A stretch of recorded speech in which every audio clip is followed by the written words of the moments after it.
اعوذ باللہ من الشیطان الرجیم بسم اللہ الرحمن الرحیم۔ اقصی اسلامک ایجوکیشن کے معزز سامعین و ناظرین اور امت محمدیہ کی مقدس ماؤں بہنوں، السلام علیکم ورحمۃ اللہ وبرکاتہ۔ امید کرتی ہوں آپ جہاں بھی ہوں گے اللہ کے فضل و کرم سے خیر و عافیت سے ہوں گے، اور دعا گو ہوں کہ اللہ پاک آپ کو ہمیشہ صحت و سلامتی کے ساتھ پیار و محبت والی، خوشیوں والی، اتفاق اور اتحاد والی زندگی عطا فرمائے، آپ کو کبھی کسی کا محتاج نہ بنائے، آمین۔ سامعین، آج میں آپ کی خدمت میں ماہ سفر المظفر کی 13 تاریخ کا ایک بہت ہی آسان عمل لے کر حاضر ہوئی ہوں۔ اس عمل کے کرنے سے، اس وظیفے کے کرنے سے انشاءاللہ بفضل خدا اللہ پاک آپ کی حاجات کو پورا کرے گا، خواہشات کو پورا کرے گا۔ رب کریم سے آپ جس چیز کا سوال کریں گے اللہ کریم آپ کو ضرور عطا کرے گا۔ آج کا وظیفہ اللہ کے نام یا حسیب پر منحصر ہے، اور اللہ کے صفاتی نام ہوں یا ذاتی نام ہوں بڑی ہی طاقت و تاثیر والے ہوتے ہیں، بڑی ہی فضیلت والے ہیں۔ ہر نام کی اپنی اپنی سلطنت ہے، ہر نام اپنی اپنی طاقت رکھتا ہے۔ اللہ پاک کا ہر نام ایک سے بڑھ کر ایک ہے، بہت ہی خوبصورت اور مقدس نام ہے۔ جب آپ اللہ کو ان صفاتی ناموں سے پکاریں گے اللہ کریم آپ کو ضرور عطا کرے گا۔ پیار اور محبت مٹھاس کے ساتھ آپ اللہ سے کوئی دعا مانگیں گے، کوئی چیز طلب کریں گے تو رب کریم اتنے ہی پیار سے آپ کو عطا کرے گا۔ آج کا وظیفہ اللہ کے نام یا حسیبو پر منحصر ہے۔ یا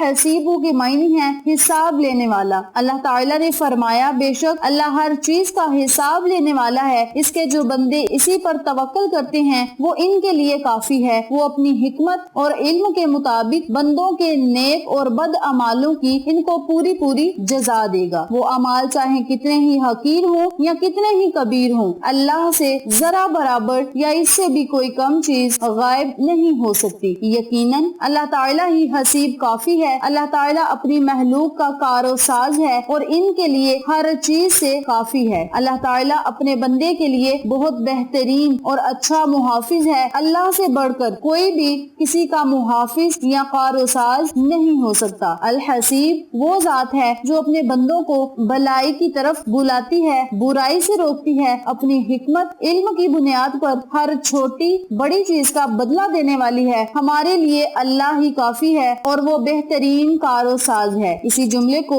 اللہ کے دوست حضرت ابراہیم علیہ السلام نے اس وقت کہا جب وہ آگ میں پھینکے جا رہے تھے تو آگ ان کے لیے سلامتی والی اور ٹھنڈی بن گئی۔ اسی جملے کو صحابہ کرام رضی اللہ تعالیٰ عنہم اجمعین نے اسی فرمان الہی میں ذکر کیا، کافروں نے تمہارے لیے مقابلے پر لشکر جمع کر لیے ہیں تو صحابہ نے کہا ہمارے لیے اللہ ہی کافی ہے، وہ بہت اچھا کار و ساز ہے۔ اللہ کے فضل و کرم کے ساتھ یہ لوٹے، انہیں کوئی برائی نہیں پہنچی، انہوں نے اللہ کی رضامندی کی پیروی کی۔ اللہ تعالیٰ اپنے بندوں کا حساب لینے والا ہے، ان کے اعمال کا محاسبہ کرنے والا ہے، پھر انہیں ان کے اعمال کے مطابق بدلہ دینے والا ہے، اور اپنے کیے دھرے کے مطابق اگر اعمال اچھے ہوں تو اچھا بدلہ دے گا، اگر برے ہوں تو برا بدلہ دے گا، اور بہت جلد وہ حساب لینے والا ہے۔ یاد رکھیں ہم مسلمانوں کو اپنی آخرت کو بہتر بنانے کی کوشش کرنی چاہیے، دنیاوی خواہشات کو چھوڑ کر آخرت کی بھی فکر کرنی چاہیے۔ حضرت ابو ہریرہ رضی اللہ تعالیٰ عنہ سے روایت ہے، آقا علیہ الصلوۃ والسلام نے فرمایا جب کسی مومن کی روح نکلتی ہے تو دو فرشتے اسے لے کر اوپر چڑھتے ہیں تو آسمان والے کہتے ہیں یہ پاکیزہ روح زمین کی طرف سے آئی ہے، اللہ تعالیٰ تم پر اور اس کے جسم پر جسے روح آباد رکھتی تھی رحمت نازل فرمائے۔ پھر اس روح کو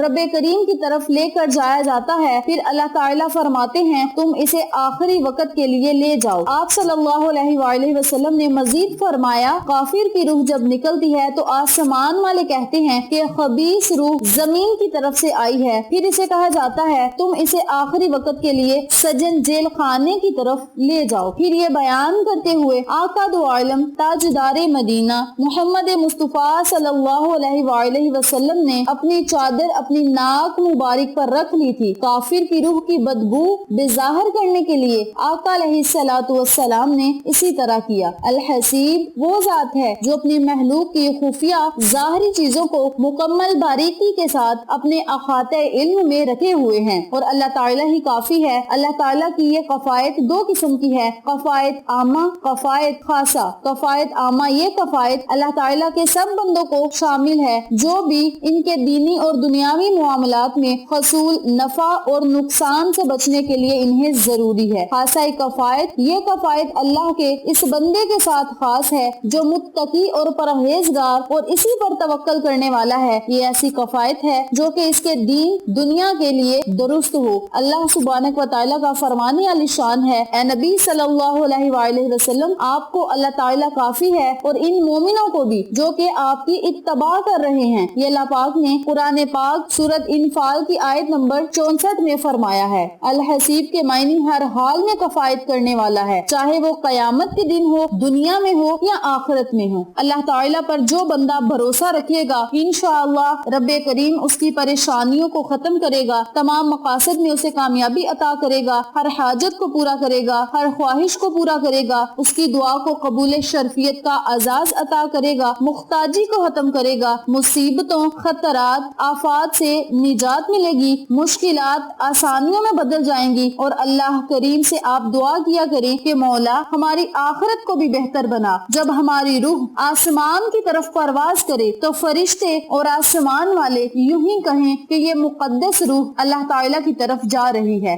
مولا ہمیں بری موت سے بچانا، برے کاموں سے بچانا، نیکی کے راستے پہ چلنے کی توفیق عطا فرما۔ اپنے لفظوں میں آپ اللہ سے دعا کریں انشاءاللہ بفضل خدا۔ اللہ پاک آپ کی ہر دعا کو سنے گا، قبول کرے گا، آپ پر اپنی رحمت بری نظر کرم جمائے رکھے گا۔ اب میں آپ کو عمل بتانے لگی ہوں، توجہ سے ملاحظہ فرمائیں۔ 13 سفر المظفر والے دن ایک روٹی کا ٹکڑا لینا ہے۔ روٹی چاہے آپ آدھی لے لیں یا آدھی سے بھی آدھی لے لیں، یعنی آپ نے روٹی کا ایک ٹکڑا لینا ہے، اس پر آپ نے 313 مرتبہ یا حسیبو یا الحسیبو کا ورد کرنا ہے۔ آپ یا حسیبو بھی پڑھ سکتے ہیں اور الحسیبو بھی پڑھ سکتے ہیں۔ اس کے اول آخر آپ نے 11 مرتبہ درود پاک پڑھ کے روٹی کے ٹکڑے پر پھونک مار دینی ہے اور اللہ سے اپنے لیے، اپنی حاجات کے لیے، خواہشات کے لیے دعا کرنی ہے۔ اس کے بعد جو روٹی ہوگی اس کے چھوٹے چھوٹے ٹکڑے کر کے آپ نے اپنے گھر کی چھت پہ ڈال دینے ہیں یا کسی کچی جگہ پہ ڈال دینے ہیں جہاں سے چرند پرند کیڑے مکوڑے کھائیں، آپ کو اور مجھے دعائیں دیں۔ یہ صدقہ ہو جائے گا، صدقہ جاریہ ہو جائے گا، اور یاد رکھیں صدقہ کرنے سے اللہ کریم بلاؤں کو ختم کرتا ہے، آفات اور مشکلات کو ختم کرتا ہے، پریشانیوں کو ختم کرتا ہے، دعاؤں کو قبول شرفیت کا اعزاز عطا کرتا ہے۔ آپ اس عمل کو، اس وظیفے کو ماہ سفر المظفر کے علاوہ پورے سال میں جب آپ کا دل چاہے آپ کر سکتے ہیں۔ اس عمل کے کرنے سے آپ کے گھر سے رزق اور دولت ختم نہیں ہوگا، رزق میں خیر و برکت ہی برکت ہوگی۔ اس عمل کو جس طریقے سے بتایا ہے اسی طریقے سے کریں اور ان تمام فوائد سے مستفید ہوں جن کا میں نے آپ کے ساتھ ذکر کیا ہے۔ ویڈیو پسند آئے تو لائک کریں، شیئر کریں، چینل کو سبسکرائب کریں اور ساتھ موجود بیل آئیکن کو دبا کے آل نوٹیفیکیشن پہ کلک کریں تاکہ میری ہر نئی آنے والی ویڈیو کی اپڈیٹ آپ تک بآسانی پہنچ سکے۔ انشاءاللہ پھر کسی نئے وظیفے یا اچھی معلومات کے ساتھ آپ کی خدمت میں حاضر ہوں گے، تب تک کے لیے اللہ نگہبان۔